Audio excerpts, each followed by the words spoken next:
E aí? Vocês já querem nascer juntos? Aproveite. Hoje é o dia. O convite é esse. Quem não nasceu, hoje é o dia.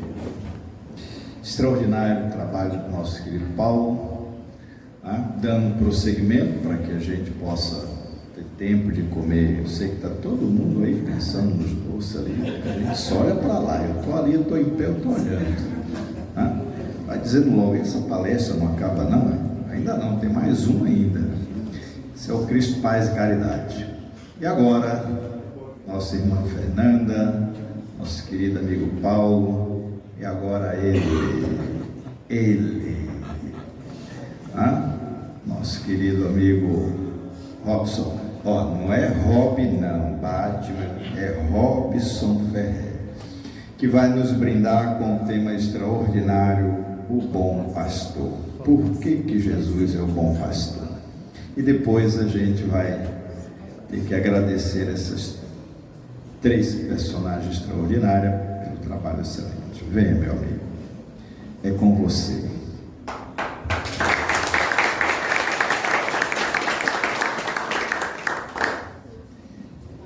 Olá, amigos, olá, amigas, boa noite a todos, boa noite a todas, muita paz e que Jesus nos abençoe agora e sempre. Se é difícil falar entre Fernanda Mendes, o cardeal, e Robson Ferrer, mais difícil ainda é encerrar um seminário desse porte depois de ter ouvido Fernanda Cardial e Paulo de Tarso.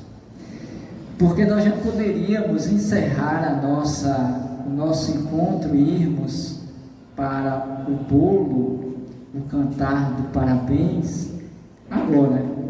Ele me convidou, Edson, simplesmente para dar o ponto final, o assim seja, o amém, porque é mais difícil ainda falar alguma coisa sobre Jesus depois deles dois terem trazido esses referenciais, esses marcadores sobre a vida, a história e a vivência de Jesus entre nós. Por isso que eu vou reduzir a minha fala para que possamos sair mais cedo daqui hoje. Mas dentro da temática que nos foi proposta por Edson, a quem eu parabenizo pelo evento, pela coragem, pelo trabalho que ele, ao longo desses 20 anos à frente desta casa, vem desempenhando aqui em Santa Amaro, eu parabenizo a todos vocês por esse momento presente. E ele nos incumbiu exatamente dessa proposição, de nós pensarmos e refletirmos sobre Jesus enquanto bom pastor. E essa é uma fala que nós vamos encontrar em João 10,14, em que Jesus vai dizer que ele é o bom pastor. E o bom pastor é aquele que conhece as suas ovelhas. E as suas ovelhas conhecem o bom pastor. E depois deles dois terem nos apresentado esse caminho, esta trajetória, desde quando Jesus nasce para nós, humanidade terrena, para se tornar aquele, o modelo, aquele o guia da humanidade terrena, em que durante esse período cronológico, do ponto de vista histórico, dos 33 anos, 34, que seja, para alguns, exemplificando, vivenciando a mensagem que ele próprio nos trouxe, como sendo o referencial desta perfeição, dessa completitude que todos nós haveremos de atingir, porque no momento em que Deus nos criou a todos enquanto seus filhos, na simplicidade, na ignorância, para alcançar o suprassumo da caminhada evolutiva, que é a perfeição. Ele vai nos dotar das condições, de todas as possibilidades para o atingimento desse fanal, desse objetivo. Daí porque Jesus, ainda nessa passagem, versículo mais adiante, ele vai dizer que nenhuma das suas ovelhas se perderia do aprisco do Senhor. Porque o bom pastor é aquele que, tendo 100 ovelhas, e uma delas se desgarra, se perde, esse bom pastor vai deixar as 99 no aprisco e vai em busca daquela perdida.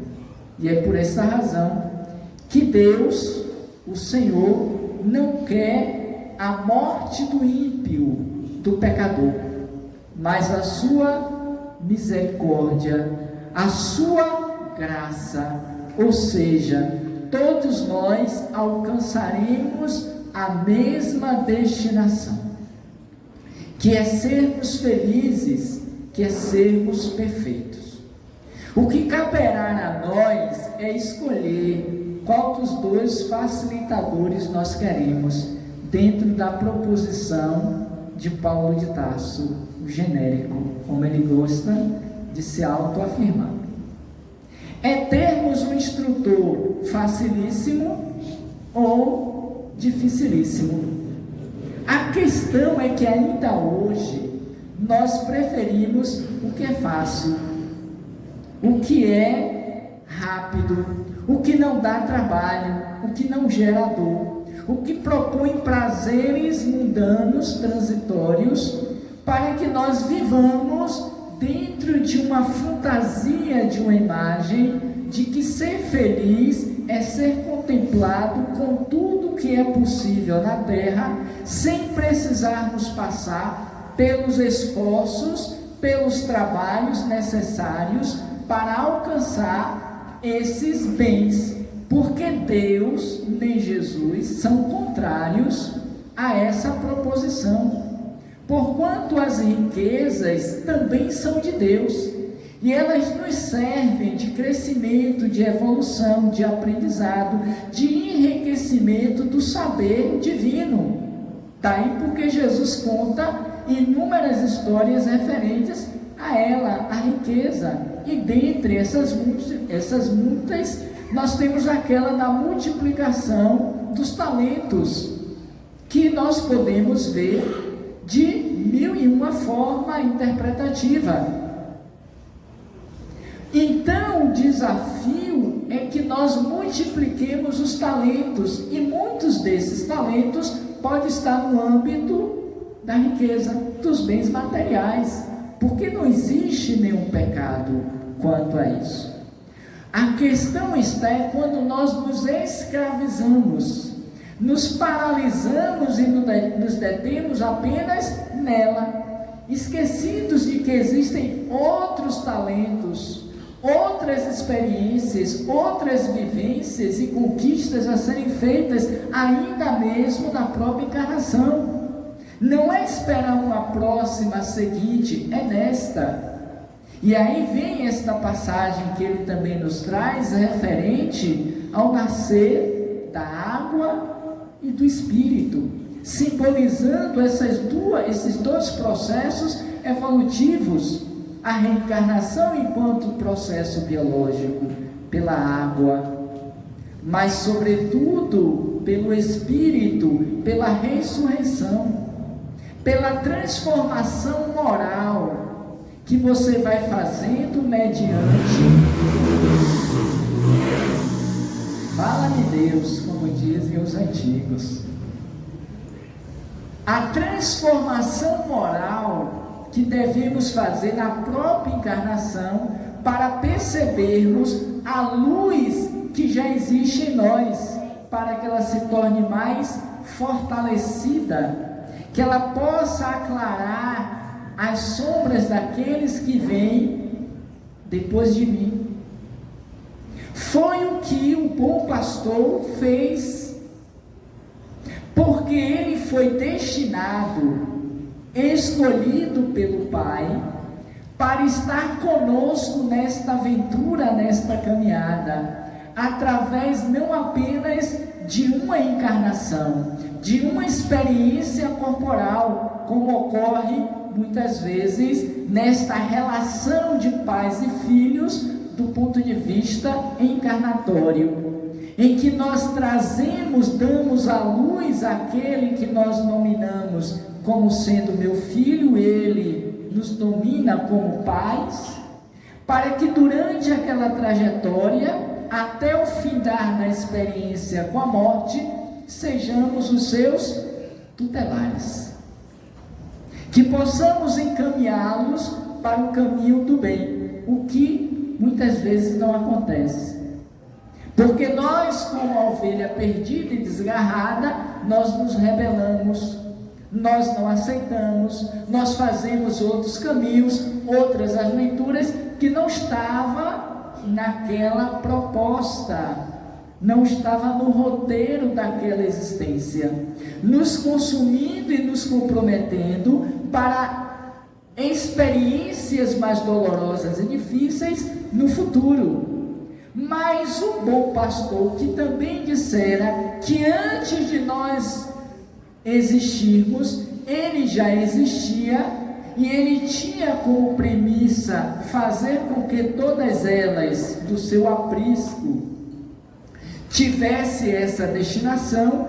Ele vem cuidando como um bom pai, como um bom pastor, como um bom semeador que sai a semear aquelas que estão sob a sua tutela e cuidado, para que no futuro, que a gente não conseguiria ainda hoje precisar, sejamos aqueles outros que virão por nossa vez tutelar e conduzir essas ovelhas do aprisco do Senhor, do Pai, porque como disse o próprio Cristo, meu Pai trabalha ainda hoje, e eu também.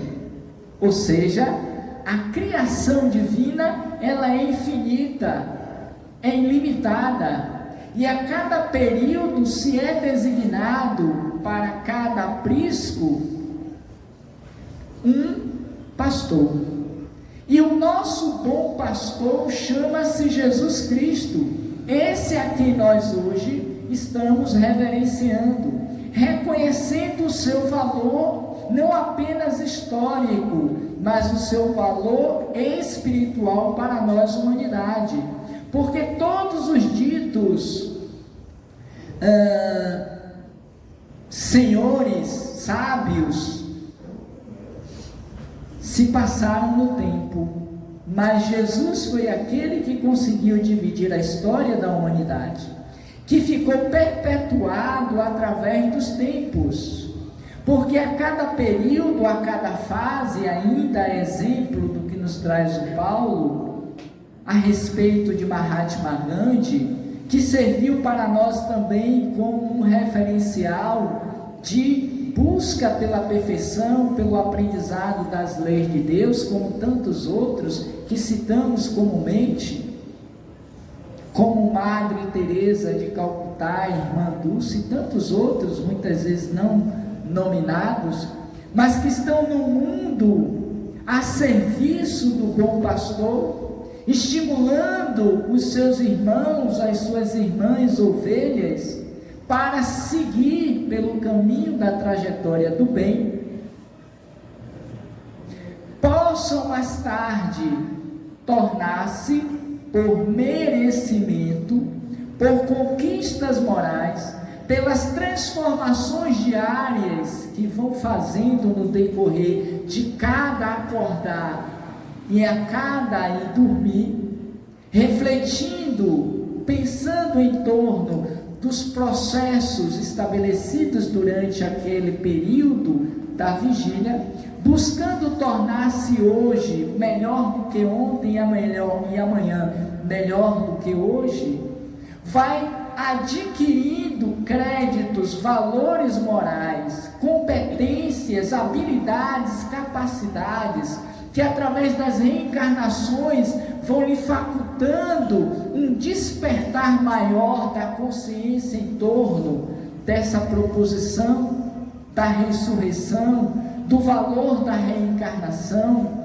da importância do existir, do valor desse momento no qual estamos passando, entendendo que os presentes que muito bem nos trouxe Fernanda são necessários, importantes, a parabenização, a confraternização, a troca do amigo secreto, do presente, da comilança, mas precisamos ver para além, porque senão ficamos só do fenômeno, do fato em si, e não aproveitamos a lição desse momento para vivermos na essência o exemplo de vida.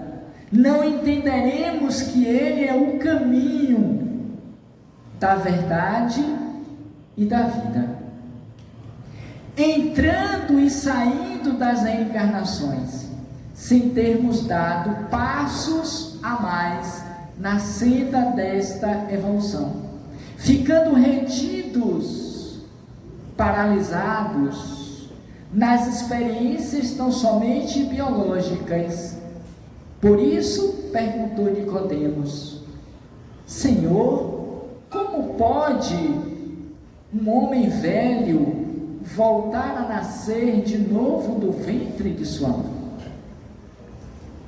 E Jesus compreendeu naquele instante que, embora aquele que lhe fizesse aquele questionamento era um doutor da lei, que pressupunha conhecer da lei de Deus, não entendesse daquelas coisas.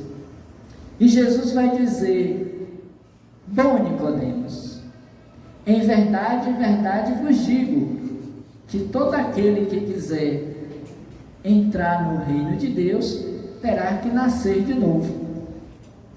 Mostrando exatamente que através das reencarnações, nós vamos nos aperfeiçoando e nos tornando bons, sempre tendo como marcadores aqueles que já estão mais desincumbidos das suas experiências por mérito, qual o exemplo da parábola dos trabalhadores da última hora, porque já adquiriram créditos para receber o mesmo salário daqueles que começaram o dia do trabalho, e esses começaram o final do dia, por conta da evolução, por conta do suor já empreendido na vinha do Senhor, por já estarem mais capacitados e assenhorados do processo.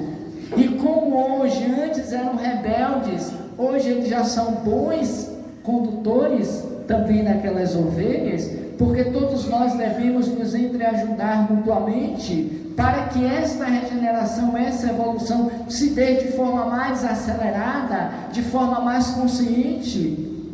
Daí porque a separação do trigo do joio, e nós ainda estamos preferindo as coisas do mundo em detrimento das coisas de Deus. E aí vemos a importância de nós ficarmos bases quanto a esses receituários, essas informações, esses ensinos que Jesus nos traz, nos trouxe e que ainda reverberam dentro de nós, nos fazendo um convite. E há uma outra passagem interessante que se diz que aqueles o chamam Senhor, Senhor, e Jesus questiona: por que me chamas, se não fazes o que eu digo? Olha a profundidade desta fala de Jesus, desse questionamento.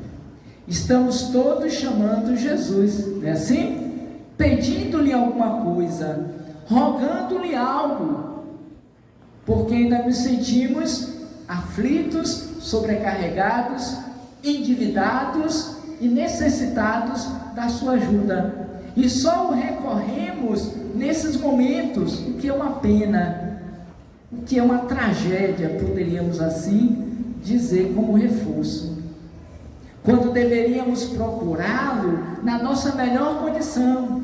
Trouxe também bem a imagem Paulo de Tarso.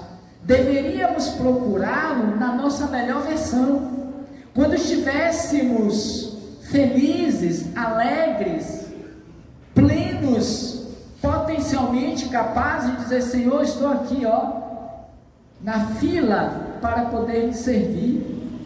E o bom pastor lhe dizer: venha, meu filho, venha trabalhar na minha vinha. Há muito serviço, há muito que ser feito, mas nós o procuramos quando estamos falidos, sofridos, inquietos, angustiados. E ainda assim, na sua misericórdia, na sua bondade, no seu amor, ele diz: vinde a mim, todos vós, vinde, não tem problema, o meu jugo é suave, o meu fardo é leve, eu tenho um caminho para a recuperação.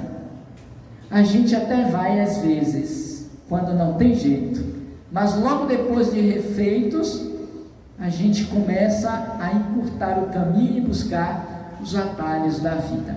Mas voltando especificamente, por conta do tempo, e eu pretendo ainda, se o tempo der, trazer uma mensagem de Emmanuel nessa passagem de João, é interessante que a gente pense nessa proposição: eu sou o bom pastor, e o bom pastor conhece as suas ovelhas, e as ovelhas conhecem o seu pastor. Pelo menos a época de Jesus, não sei hoje, assim procedia aquela prática do pastoreio, porque era comum a atividade. O bom pastor conhecia todas as suas ovelhas, dava nome, sabia quantas entravam no aprisco, anotava, sabia se estava faltando, durante a noite vinha observar para cima, para ver se tinha algum lobo, algum animal feroz que atacasse aquele rebanho, aquele grupo. E quando sentia falta, dizia: opa, tem alguma coisa aqui errada, está faltando alguém. Aí ia buscar conforme trouxemos. Então o bom pastor é aquele que segue simbolicamente os ensinos de Jesus, de Deus, do Pai, da lei, e busca cumprir esses mandamentos e seguir à risca aquelas regras de conduta. O bom pastor é aquele que auxilia, é aquele que conduz, é aquele que orienta, é aquele que mostra o norte, como tivemos recentemente entre nós Chico Xavier, que podemos ter como exemplo, diminutivamente falando, como bom pastor de nós espíritas. Quantos livros, quantas mensagens, quantas orientações, quantas possibilidades do encontro com o divino em nós ele nos favoreceu. Está aí um exemplo. Tivemos Allan Kardec, outro melhor não poderia, porque todos os que vieram depois de Kardec, como diz Edson Costa, beberam na fonte de Kardec. Ou seja, nós temos um manancial inesgotável de informações, de literatura, de conhecimento, que não está velada, escondida para poucos. Muito pelo contrário, está aberta a biblioteca divina para todos que queiram sentar, aprender e a ler. E aí tem que buscar o quê? O facilitador dificílimo, claro, porque a ascensão se dá por essa prerrogativa, o esforço comum, diário, disciplina, disciplina, disciplina. Tem que subir na montanha, não tem que ir de helicóptero e pousar lá em cima e os sujeitos apenas descer. Isso é fácil. Não é pagar as indulgências para ter o seu espaço no reino de Deus. É preciso merecimento. E o bom pastor é aquele que conhece as necessidades das suas ovelhas, dando alimento a cada uma delas de conformidade com o nível de fome de cada uma delas. Então, o bom pastor é aquele que é capaz de conhecer da sua como da realidade daqueles que o seguem, daqueles que o acompanham, para poder direcionar como e rapidamente o anjo da guarda, o amigo espiritual que todos temos e que muitas vezes nós não conhecemos. Não entramos em comunicação com ele, porque nos arvoramos em nos acharmos os bambamães, os sabedores de tudo, os detentores do conhecimento, e aí disputamos as melhores prerrogativas, os melhores assentos, porque o orgulho, a vaidade nos tomam. Ainda mesmo nesse período do Natal, a concorrência para saber qual é o melhor presépio. Não sei se vocês já assistiram essas reportagens que de quando em quando aparece aqui e ali nos noticiários.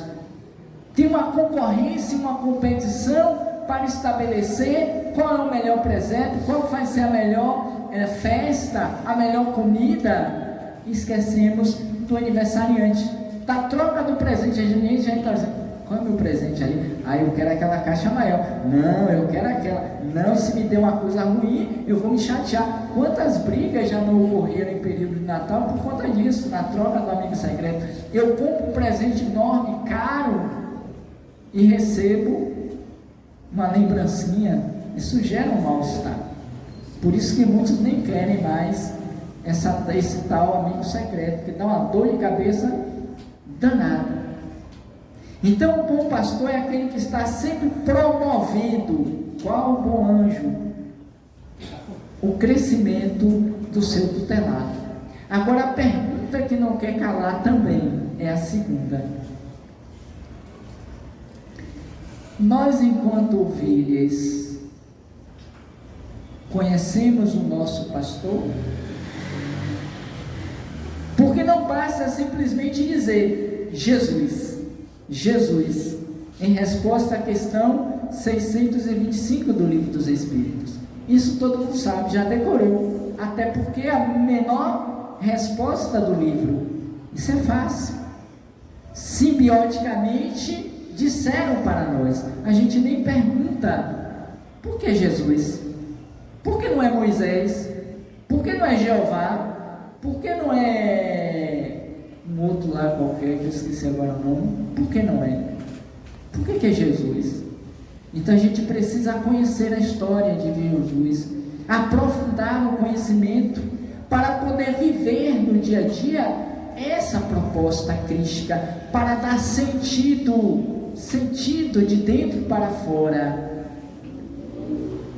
do significado do Natal. Porque o Natal representa, além do nascimento de Jesus, ela fechou magnificamente a sua perolação.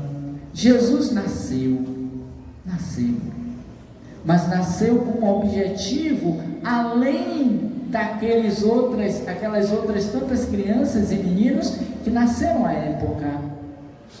Nasceu para nos dizer, pelo exemplo e pela vivência: vós sois deuses, fazei brilhar a vossa luz. E nós precisamos, nesses dias tormentosos, conflituados, em que vivemos, nas disputas inglórias pelo poder, pela ganância das coisas materiais, nós precisamos viver Jesus.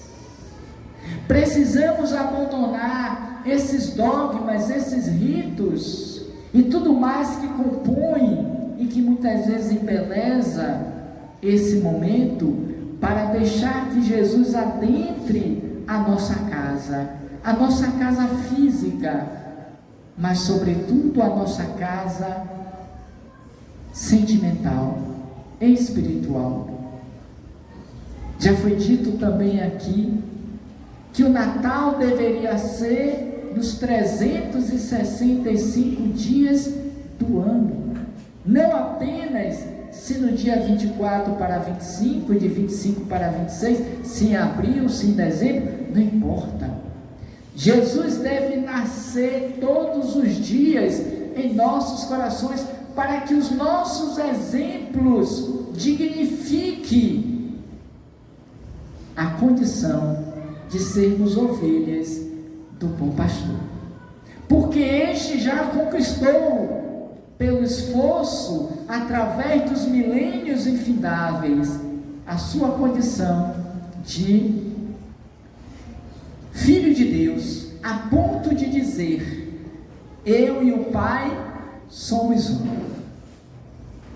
A identificação que tem Jesus com o Pai, certamente ainda não é a nossa que temos para com Ele, o bom pastor.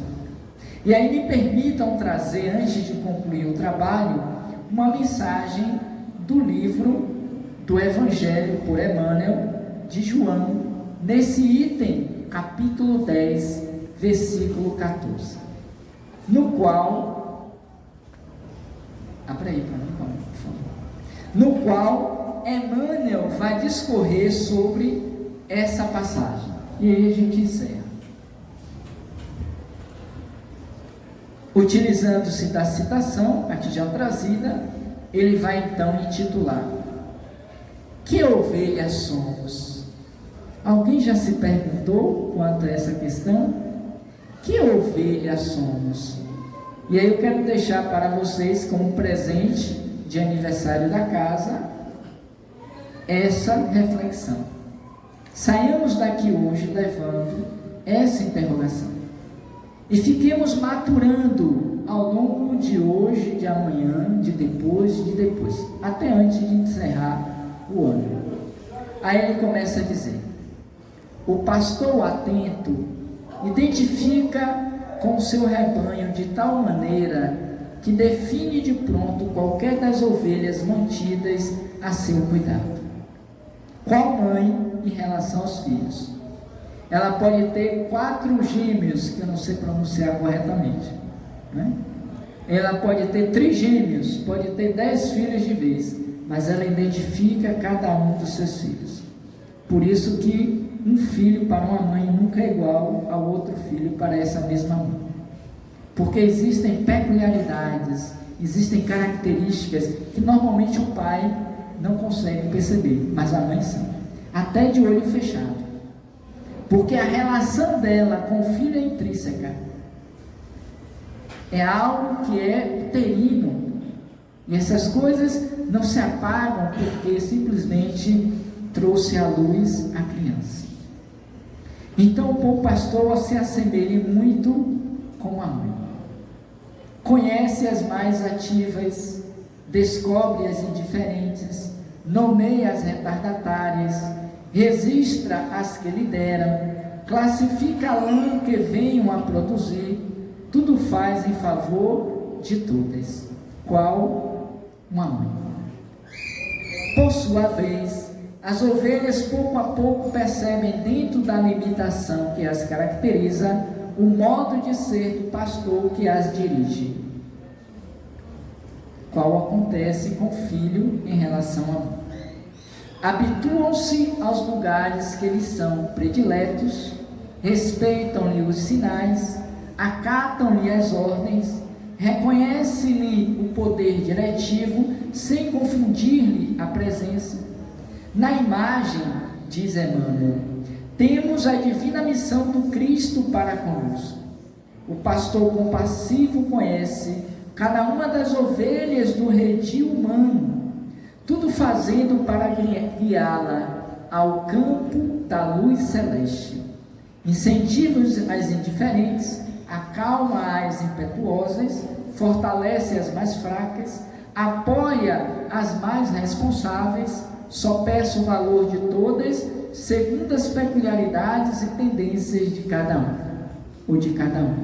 Ou seja, vai dando conforme a necessidade e o merecimento de cada. Isso é muito legal. Por isso que a evolução ela é diversificada. Vivemos de um mundo de provas, de expiações das mais diferentes características humanas, mas Jesus, como bom pastor, que conhece todas as suas ovelhas, vai dando a cada uma de acordo com o merecimento. E finaliza dizendo: e de igual modo, as ovelhas do rebanho terrestre gradativamente vêm a conhecer e a sentir a existência abençoada do bom pastor, ainda que seja pela dor, merece esse adendo. Estende-lhe os ensinamentos e admoestações, reverenciam a excelência do seu amor, confiam serenamente em sua misericórdia, esposam-lhe os ideais e buscam corresponder-lhe à vontade, destacando nos quadros da vida por intermédio do Pai excelso. Desse modo, conclui: cabe-nos atender ao chamamento do Mestre, melhorando as condições da vida no mundo com base em nossa própria renovação. Nesse programa de luta, vale indagar de nós mesmos: que ovelha somos perante esse bom pastor? O que nós estamos fazendo de fato e verdadeiramente para nos dizermos merecedores desse guia, desse modelo?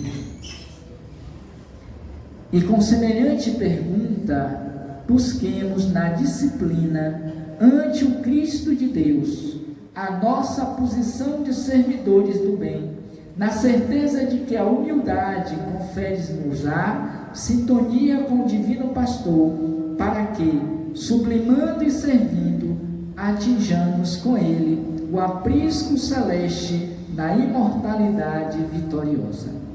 E assim encerra a mensagem de Emmanuel.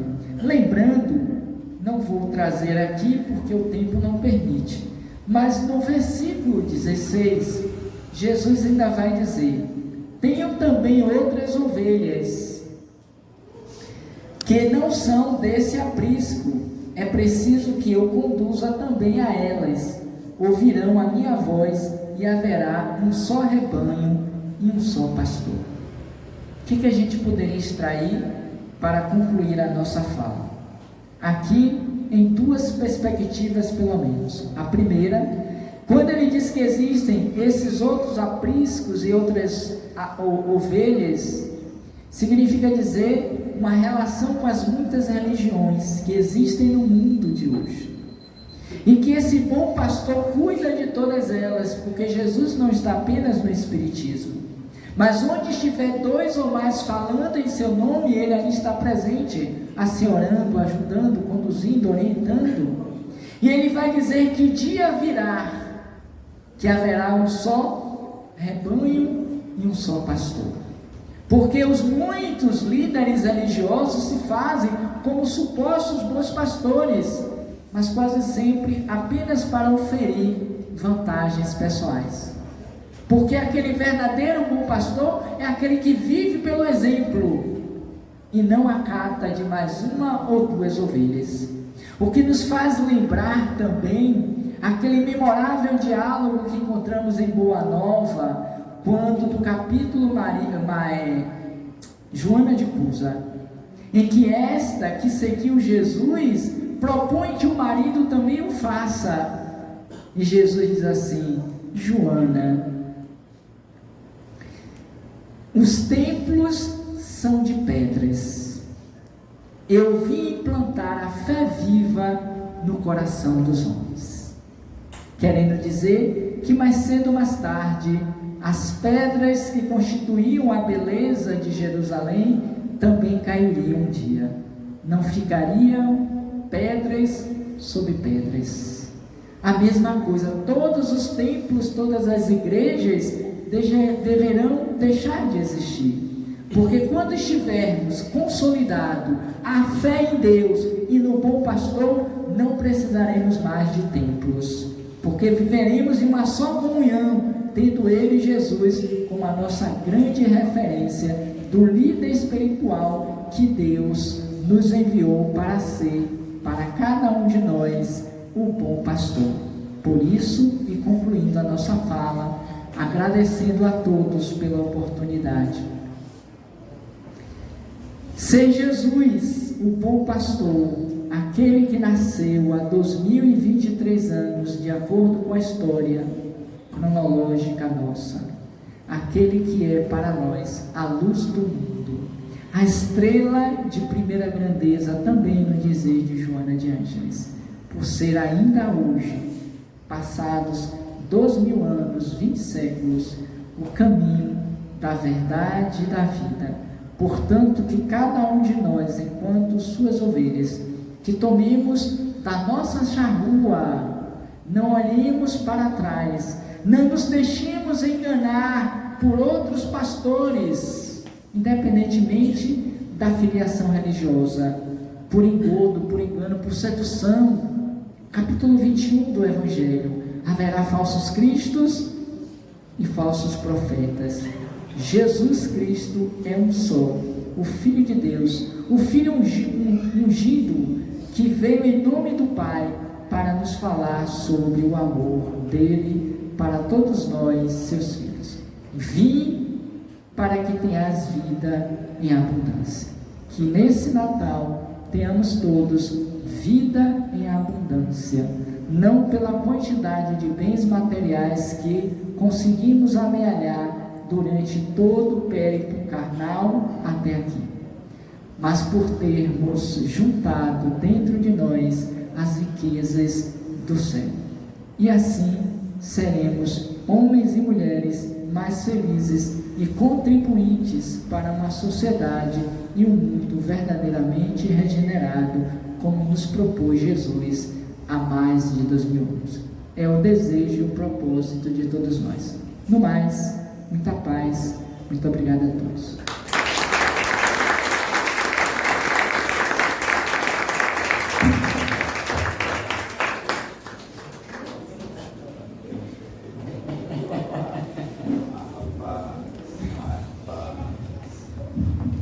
Bem, gente, vamos chegando, falta um pouquinho. O bolo e o salgado não vai fugir, todo mundo vai comer. Vocês receberam aqui um banho extraordinário que vale para o ano inteiro, de luz e de esclarecimento, muito profundo. E eu não poderia deixar de encerrar o nosso aniversário e o nascimento de Jesus sem trazer para vocês esta antiga e profunda parábola do sábio tibetano. No antigo e distante reino do Tibete, surgiria um sábio, criaria um mosteiro e começara a receber visitas e discípulos. E ele falava de muita coisa. Mas naquele período, naquele semestre, ele estaria voltado para falar de uma figura ímpar que tinha surgido no seio da humanidade, 500 anos depois da sua crucificação. Ele falaria durante aquele período sobre Jesus, o carpinteiro, o Nazareno. Que Jesus, desde o ventre de sua mãe, ainda no ventre de Maria, seria perseguido pelos homens, deixaria sua terra natal para um país vizinho. Mas logo retornaria, perdoaria aqueles mesmos homens, nasceria naquele meio e trabalharia para eles. Iria instruir os homens, logo mais estaria pregando para os homens, curando os homens de todas as suas mazelas. No meio daquela plateia inteira, tinha 3 candidatos a discípulos. 2 observava e 1 anotava tudo. Durante a sua curta estada entre nós, pregando para os homens, tratando e curando os homens, Jesus anunciaria o reino de Deus. Eles não entenderiam muito, mas beberia na sua fonte, iluminado pela sua luz. Curaria muitas enfermidades entre os homens, devolveria a visão, a audição, devolveria os movimentos dos homens que a ele acolheram. E todos maravilhados, choravam naquela plateia. e um dos candidatos anotaram. Mas Jesus novamente seria perseguido pelos homens, seria traído pelos homens, seria preso pelos homens, espancado pelos homens, crucificado pelos homens, morto pelos homens. Nossa, e aí todos começaram a chorar. Mas após a sua morte brutal pelos homens, no terceiro dia, ele se apresentaria para as mulheres e pediria que avisasse aos homens que ele estava de volta, para continuar com eles, mostrando o desconhecido a beleza da vida, pois a morte não existia. E aí ele encerra a sua mensagem desejando que todos seguissem o exemplo do amor, da honestidade, da grandeza espiritual de Jesus. E saíram todos maravilhados, chorando de alegria diante daquilo tudo, da grandeza daquele ser extraordinário. Mas entre os candidatos a discípulos, um não estava satisfeito, como sempre. Tinha alguma coisa errada. Eu não posso sair daqui com essa dúvida, Senhor. Não, rapaz, vamos embora, o coitado já está cansado, ele ensinou tudo, ele falou tudo que tinha que falar. Não, tem alguma coisa errada. Tudo que eu anotei aqui, não, eu vou voltar lá. E aí ele voltou e foi bater no aposento do velho monge já cansado. E bateu uma, bateu duas, na terceira vez o monge: sim, meu filho, no que posso lhe ajudar? Mestre, eu sou candidato a seu discípulo, não me deixe sair daqui com essa dúvida cruel. Mas o que foi, meu filho? Eu lhe expliquei. Não, mestre, Jesus era homem. Sim, meu filho. Foi perseguido pelos homens, fugiu do seu país. Sim, meu filho. Voltou e perdoou os homens. Sim, meu filho. Trabalhou para os homens, curou os homens, matou a fome dos homens. Sim, meu filho. Foi preso pelos homens, traído pelos... Sim, meu filho. Espancado, morto e crucificado pelos homens. Sim, meu filho. Mas, mestre, por que então, quando ele ressuscitou, ele apareceu primeiro para as mulheres? Ah, meu filho, é que ele queria que a notícia se espalhasse bem depressa. Então, vocês vão, espalhe a notícia que Jesus nasceu, e eu espero que ele tenha nascido no coração de cada um de vocês. Meu mais fraternal abraço. Feliz aniversário para o Cristo, paz e caridade. Que Jesus nos abençoe.